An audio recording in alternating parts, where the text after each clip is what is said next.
Hello everyone, কেমন আছো তোমরা সবাই? আশা করছি সবাই ভালো আছো। আজকে আমি তৈরি করছি মাটির থালায় পেইন্টিং। এই ভিডিওটা আমি অনেক আগেই করে রেখেছিলাম, কিন্তু আমার ভিডিও আপলোড দেওয়ার কথা মনে ছিল না, তাই ভাবলাম আজকে দিয়ে ফেলি। তো এখানে সবাই ফার্স্টে মাটির যে থালাটা বা যে প্লেটটা, সেটা আমি ভালো করে ধুয়ে নিয়েছিলাম।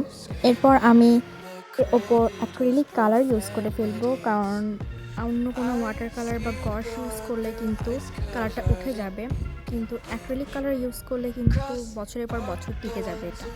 এরপরে ভালো করে পুরো প্লেটটা আমি রেড কালারটা নিয়ে নিচ্ছি। আমি এখানে রেড অ্যান্ড হোয়াইট কালারটা সিলেক্ট করেছি, কারণ রেড অ্যান্ড হোয়াইটের কম্বিনেশনটা অনেক সুন্দর লাগে।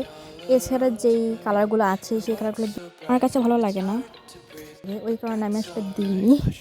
তো এরপর আমি মাঝে একটা রাউন্ড করে নিচ্ছি। রাতে ভিডিও করছিলাম, তো ওই কারণে আমি একটু এখানে ন্যাচারালি অ্যাড করেছি, জাস্ট এটা ভিডিওটা সুন্দর করার জন্য। তো এরপর আমি একটু ডিজাইন করে নিচ্ছি, অ্যান্ড এই ডিজাইনটা আমি যেহেতু নিজে থেকে করছি, তো আমার কোনো সিলেক্ট করা ছিল না কোনো ডিজাইন, তো ওই কারণে বারবার মোছা লাগছে, আবার আমার করা লাগছে অন্য একটা ডিজাইন। যেভাবে হোক আমি করার চেষ্টা করেছি। থেকে তোমরা আমার ভিডিওতে যে সবাই ফার্স্টে কমেন্ট করবে তাকে আমি পিন করব, এবং তার যদি কোনো চ্যানেল থেকে থাকে তবে তো চ্যানেলটা প্রমোশন করে দেবো ফ্রিতে একদম। তোমরা যারা যারা চাও ফ্রিতে প্রমোশন করতে, আমাকে আগে আগে কমেন্ট করতে পারো, জানি কেউই করবে না, তাও বললাম। পর আমি এর উপরও কিছু ডিজাইন করে নিচ্ছি, কারণ একদম ফাঁকা ফাঁকা লাগছিল। দেখতে থাকো তোমরা নিজের সঙ্গে, কারণ আমার এখানে বলার মতো আমি কিছুই পাচ্ছি না। Spreading all around my room, my world's so bright, it's hard to breathe, but that's alright.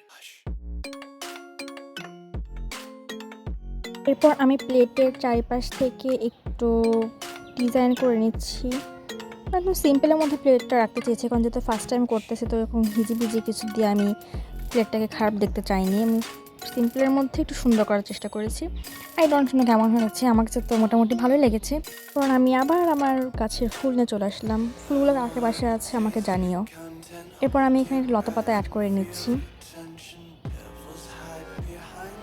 একটু সুন্দর দেখানোর জন্য আমি এটা করছি। আর রোদের কারণে আমার রঙগুলো বারবার শুকিয়ে যাচ্ছিলো, কারণ বারবার পানি অ্যাড করতে হচ্ছিলো। এরপর আমি চারিপাশ থেকে হোয়াইট কালার করতে চেয়েছিলাম, বাট দেখতে একদমই ভালো লাগছিল না, যার কারণে পরে আমি আবার রেড কালার দিয়ে এটা আমি কভার করে ফেলি। দেন আমার প্লেটটা একদম সুন্দর মতো কমপ্লিট হয়ে গিয়েছে। দেন আমি একটু ভার্নিশ অ্যাপ্লাই করে নিচ্ছি, তা না হলে একটু গ্লসি না দেখালে ভালো লাগে না। অ্যান্ড ইয়েস, আমাদের প্লেটটা কমপ্লিট। লাইক কমেন্ট শেয়ার করে দিও।